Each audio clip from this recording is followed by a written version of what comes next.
Shani last Sunday, I don't know if any of you were here, she cracked a joke at my expense. Do you remember what she said?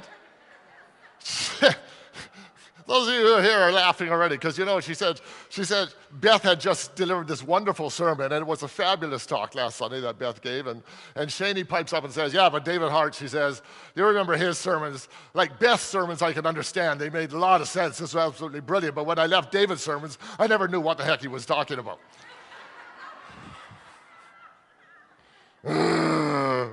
Shani's not here this morning. You all do know I have this interest in the interface between science and faith. And that's where that comment comes from sometimes, is that I like to get into the science of things. And sometimes that may go this way over people's heads, and sometimes it makes sense. But I have that interest, I have that fascination, as most of you know. It's because so much of what goes for religion in the world today, so much of what is espoused, and I won't point fingers or anywhere, but from my perspective is ideology, it's nonsensible, it doesn't speak to the reality of people's lives, it's just people's own prejudices and viewpoints expressed in the trappings of religion. And so for me, it's always been important to say, you know what? You can be a deeply spiritual person, a deeply religious person, and have a deeply engaged appreciation for contemporary science and for wisdom and for knowledge as well. Those two things aren't contradictory. And in fact, an exploration of science actually can support our faith journey and our spiritual journey in life. There are ways in which they complement and actually bolster one another. And so back in July, I did this talk on worry. It was probably the more spiritual version of my talk. It was sort of, I had this long talk, and all of you, I got to a certain point in the talk, and I said, should I continue? And you all said, no, good time to cut it. Good time to cut it, Dave. Good time to cut it. But I had all this kind of science stuff that I was intrigued with that I wanted to sort of bring into the conversation. But I've gotten wind with all of you over the years. I know when I go on too long, and today, let me know if I go on too long. I'll check in with you every now and again. Okay. So, but there was that piece in that talk that I thought was really kind of interesting for me, and that grounds the material that I shared with you last time. It grounds that material in some interesting real wisdom. So that's what I wanted to share that with you today. I started this little 2-point series because back in May, when I went off to my daughter's wedding, we ended up visiting a whole bunch of people in another part of our lives in Ontario and Quebec. And after I said me and my friends, we'd be commiserating about our age and getting older and our aches and pains, and we got all that stuff underway, the conversation would turn to the state of the world, and we're all worried. And people were, everything that's going on in the world today, and I could tell that people are anxious. And it brought to mind that scripture reading that Linda shared with us earlier. When Jesus knows. He lived in difficult times as well, dreadful times for his people.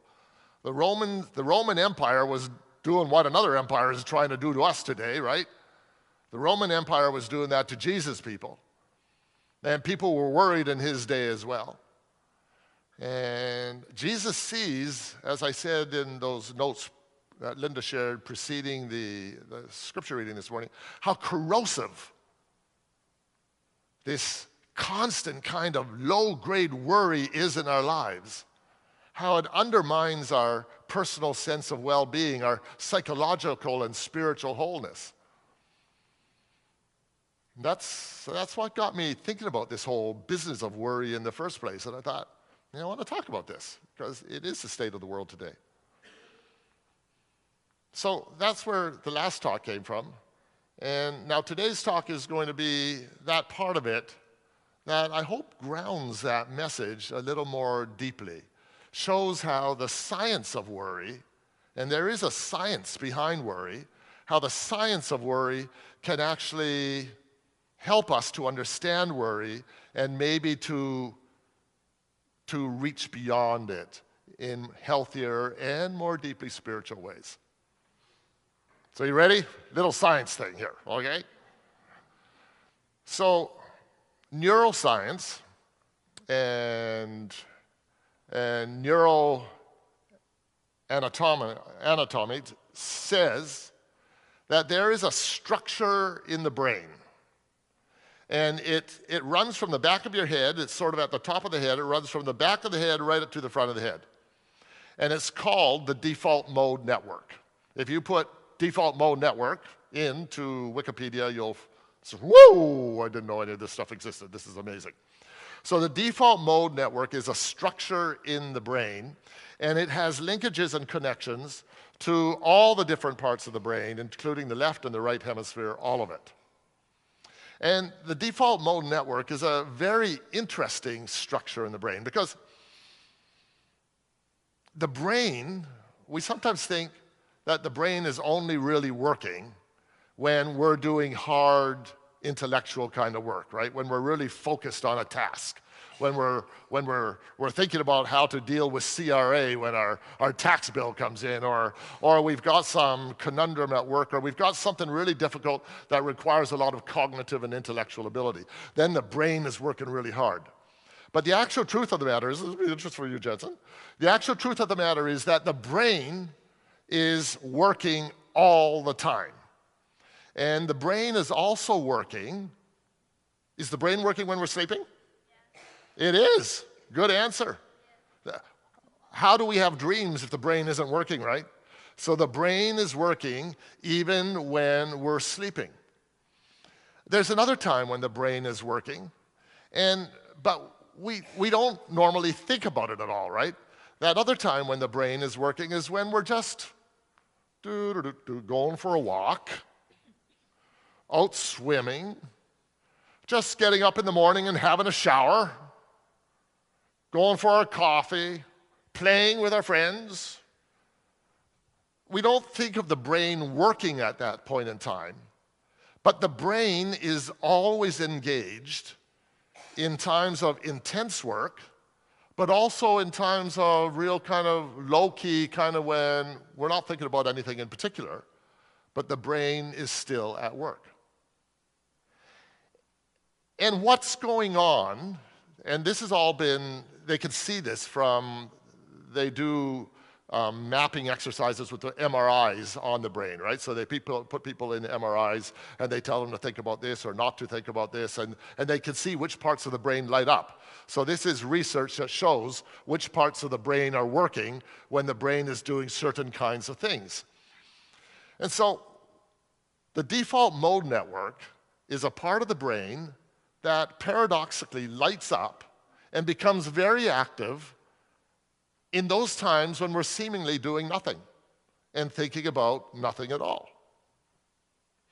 And so scientists are thinking like, now, so what's that all about? What's going on? What is the default mode network doing in our heads when we're not particularly doing anything at all?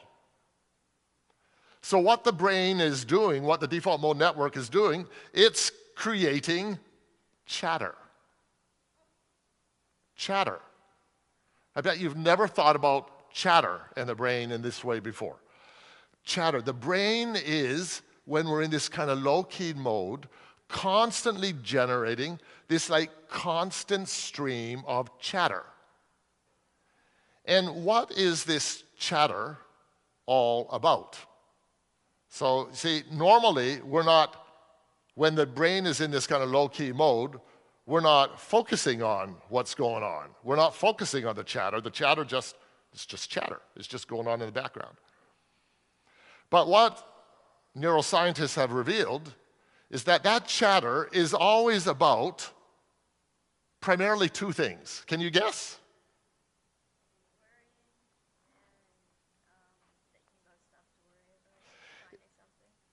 it's worrisome chatter. It's absolutely right. This stuff that the brain is thinking about is worrisome chatter, but it's focused in two places. And those two places is the past and the future. It's the past and the future. When this chatter is going on in the brain, we are almost never in the present moment.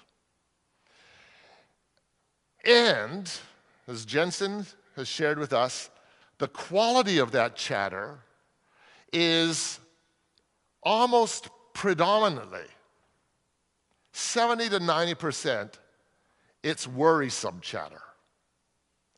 So when you start paying attention to the chatter in your downtimes, you'll start to notice that that chatter always has a little bit of a, not 100%, but a lot of the time that chatter has a little bit of a negative kind of worrisome flavor or tenor to it. Okay. So then the neuroscientists say, like, how come? Like, they discovered this about the brain, default mode network, generating chatter. This chatter always has this quality. What's going on there? And scientists have figured out, from an evolutionary, a biological evolutionary perspective, the brain has a reason, the default mode network has a reason for generating this chatter, which is always about the past and the future. That's because the default mode network is a structure in the brain that is geared for prediction and control.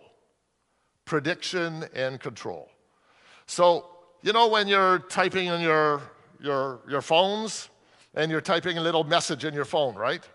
I want to go to the, and the phone automatic puts in what? What does the phone do then? Yeah, no, it gives you the word in advance that you're thinking about, right? You know what the brain does that, right? So a lot of our computing is based on these brain studies. So what's going on is that the brain is a prediction and control machine, just like a lot of our software programs are today. And what scientists believe, are you still with me? What scientists believe about this is that this mechanism developed from an evolutionary perspective in the brain in order to, it's geared towards survival.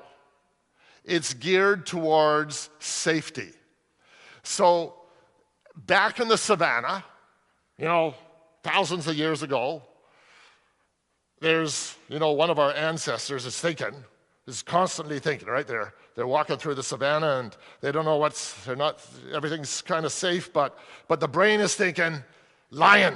Last time there was a lion over there. And the brain's thinking, and I started a fire and I had a stick on fire for that lion. And next time, the future, I think that lion might come out over here. So the brain is always trying to engage in strategies to protect the organism, right? The brain is located in the body, so the brain has developed strategies that are always geared towards protection and the survival of the organism in which the brain finds itself. And so the brain has developed this mechanism called the default mode network that is constantly generating chatter, which is constantly geared towards thinking about the past. Now, our modern situation is very different, right?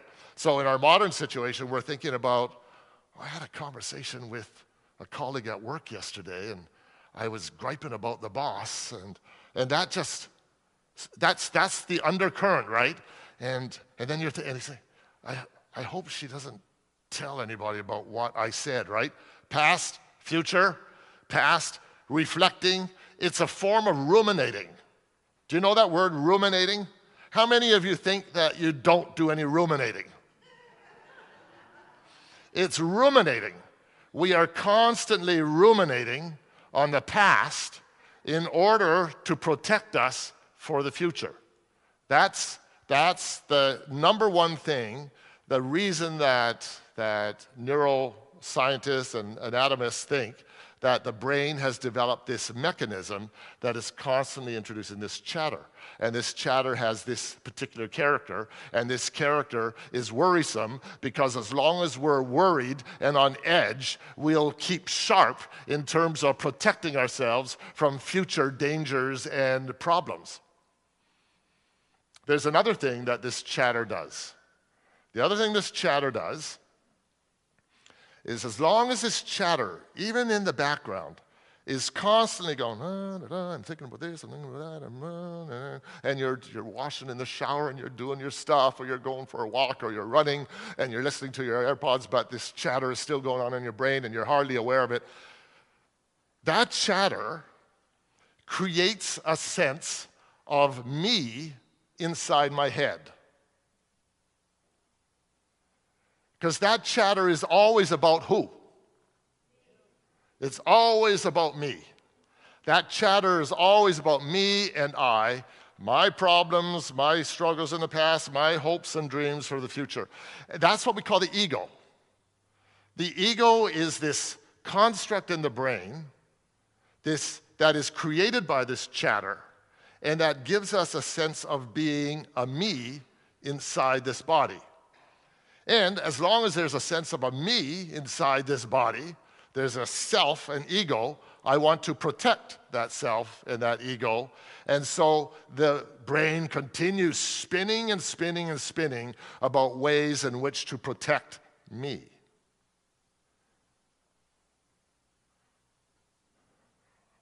Now take a deep pause. I'm going to invite you all to take a deep breath for a moment.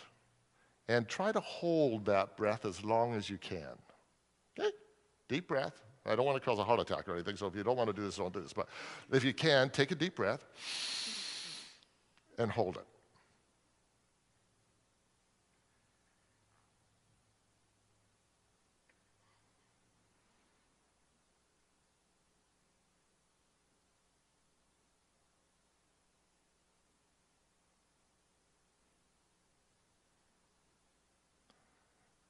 I'm going to let you let go of that for a second. There's something funny that happens when you take a deep breath. I don't know if you've ever tested this before. When you take a deep breath, there's something about taking that deep breath that silences the chatter in the brain. The brain becomes still, something to do with breathing. That's why breathing and meditation are very closely intertwined. The sense of self that takes place when the chatter ceases is very different from the sense of self when that chatter is always going on. When the chatter is always going on, there's a low-grade anxiety. There's a constant undercurrent of worry. But when that chatter ceases, you enter into this deep inner peacefulness and quiet. That is very, very different.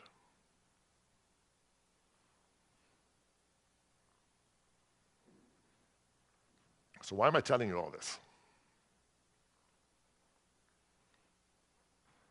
I'm telling you all this because it has a profound bearing on this whole thing we call worry.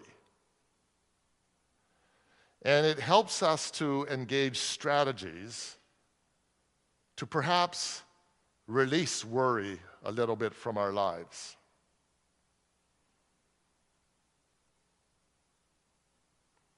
First strategy is this. If you're not aware, and generally, when we're doing our just hanging out in life thing, we're just driving to work in the car in the morning, or having a coffee, or taking a shower, as I said, or going for a walk, or calling up a friend. We're not aware. This chatter this ruminating just goes on in the background. We're not paying any attention to it. And so we're not aware of how much worry content is contained within this chatter. But this whole sort of science of chatter, this science of the default mode network, encourages us to take a little closer look at this underlying chatter that's going on in our heads all the time. And that is generating a kind of a low-grade anxiety and worry about the world, about life, about everything. And when we can start to create a little bit of distance, when you start to look at that chatter as though from a distance, then you can start to be a little more intentional about it and say, "Geez, what am I doing thinking about this again? Let it go." And you create a little bit of distance between the you, and there is a you underneath the chatter. The chatter isn't us. There's a you underneath the chatter, which is an observer of the chatter. And the you underneath the chatter says, "Ooh, I can maybe create a little distance from that chatter. Let go of that chatter a little bit." And then that chatter and that that worry becomes a little less sticky. It doesn't have to stick to us. It doesn't have to cling to it so tightly. There's another strategy, though, around all of this that's important, that emerges out of this whole awareness and conversation. That's this. You remember in Beth's talk last Sunday, which was a brilliant talk. You should go online and read it. It was just wonderful. And Beth said at one point in that talk, she had one image. She had one metaphor that she said, "If you take away anything from my talk, I'd like you to take away this image or this metaphor." Do you remember what it was? Yeah, it's okay. You weren't here. That's all right. Do you remember what that image was? Whirlpool. Beth had this image of the human psyche being like a whirlpool or an eddy in the river of life. It's a beautiful image. I hadn't thought about that image before in context of this. In the context of what I'm saying to you today, is that the ego, the construct of the ego, and our human identity is like that whirlpool, it's like that eddy that Beth was talking about last week. And the reality of our lives is that this human body is temporal. We're all going to die. I'm going to die. I'm 70. It's coming closer. I hope I got a few decades yet, but it's coming. It's coming for us all. We're all going to die. And when we die, that ego construct, which is generated by this chatter, is also going to die. But underneath that chatter, and within this body, and I think this is what Beth was getting at last week, there is an eternal dimension. There is a dimension we call soul. That soul dimension is, I also refer to it as the spirit in me, honors the spirit in you. That soul dimension, that spirit dimension, is characterized by this incredible stillness, this incredible peace, this incredible sense of unity with all of life that emerges when the chatter that creates this sense of an individual ego in the midst of this body, when that comes to an end, then there's a whole different sense of identity that emerges. And that sense of identity is one that's characterized by profound peace, connection, unity. That connection, that reality is our connection with the spirit of life, the river of life, with the God dimension in life. But in order to get there, we need to see through the noise that creates the ego in the first place. And then we enter into this deeper underlying soul dimension, which is our connection with God. And when we feel that, then worries still emerge in life, problems still emerge in life, but they don't stick in the same way any longer. Because you have this sense of identification with a much larger reality, a wonderful reality, a divine reality. And that leads us to a peace and a stillness that transcends all the noise in the world. interface between science and spirituality. Science can actually lead to a deepening of our spiritual vision in life, which is why I bring those two together. So let me say, just to finish off on a couple things quickly. Life is full of challenges and problems. And Lord knows there's tons of stuff to worry about in the world. There's tons of stuff to worry about in our own lives. There's tons of stuff to worry about in the world. Jesus says, you got enough problems right here and now today. He says, we all got problems, right? Sure? He says, today has problems enough of itself.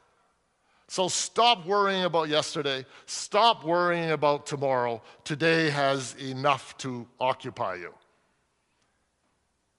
I think what Jesus is getting at is there's tons of stuff in the world to worry about, but that we can't do anything about. There's tons of stuff in our past, in our history. We may have made mistakes. We may have had all sorts of foibles and all sorts of stuff that we can still think about it. We can still let it drive us nuts, but it doesn't do us any good whatsoever. Jesus says, let that stuff go. Let tomorrow go. We don't know what's going to happen tomorrow. Trump just moved submarines next to up there. We could have a nuclear war tomorrow. Who knows? But let it go. We can't do anything about it. And worrying about it isn't going to make the world any better. What's going to make the world better is if we bring a deeper presence of peacefulness and love into our space and into our lives. If you're in the present moment and you have worries and problems, spirituality is not about going to a cave and just meditating and decreasing the chatter in your brain. You also have to deal with the things that we have to all deal with the things that are in front of our face, right? So if I've had a relationship I've had a fight with my spouse, well, instead of stewing on it for several weeks, go to him or her and apologize or make up. When there are problems that you can do something about, don't think, oh, I'm going to be real religious about this. I'm just going to pray about it and I don't have to do anything. That's not going to help any. Jesus says we have to be grounded in the present moment at the same time. Deal with today what you can deal with today. If you don't have enough money, if you're having financial problems, go see a credit counselor or go find a job. You might have to move to get a job. We got to deal with that too, right? There's all sorts of real everyday stuff that we have to deal with. But it's all that extraneous stuff. It's all that additional stuff that's generated because the brain is constantly, through the default mode network, trying to keep us on high alert, in a high state of anxiety, to protect our survival. But it's like a strength overdone. It's a good thing that the brain does that to a certain extent, but when it ends up happening all the time and being a continuous process, then it becomes destructive in our lives. So that's when this spiritual perspective comes into play. Deal with what's in front of us. We have to deal with business. That's true. But then look at the stuff that we don't need to deal with. And if you want to take care of the world, environment, war, peace, instead of worrying about it, get involved in a group doing something about it, right? That's with regards to those bigger worries. You can do that too. But then beyond all of that, recognize what the brain is doing to us all the time. Let go of that, or try to let go of that. Start to observe that process. And then in the midst of observing that process, you'll come to a deeper place of peace and quiet and stillness in ourselves. That is our connection with God. And it's that connection that ultimately allows us to let go of worry.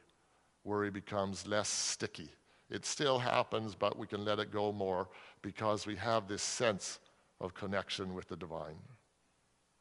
And that's why I always end my talks with you this way, right? Friends, the Spirit in me honors the Spirit in each of you, because I recognize, as do you, that there is a deeper dimension in each of us that is the dimension of spirit, that is the dimension of soul. And it's our job as people of faith and spirit to connect with that dimension ever more fully and thereby be the presence, the followers of Jesus that he calls us to be in the world. So be it. Amen. I hope that made sense.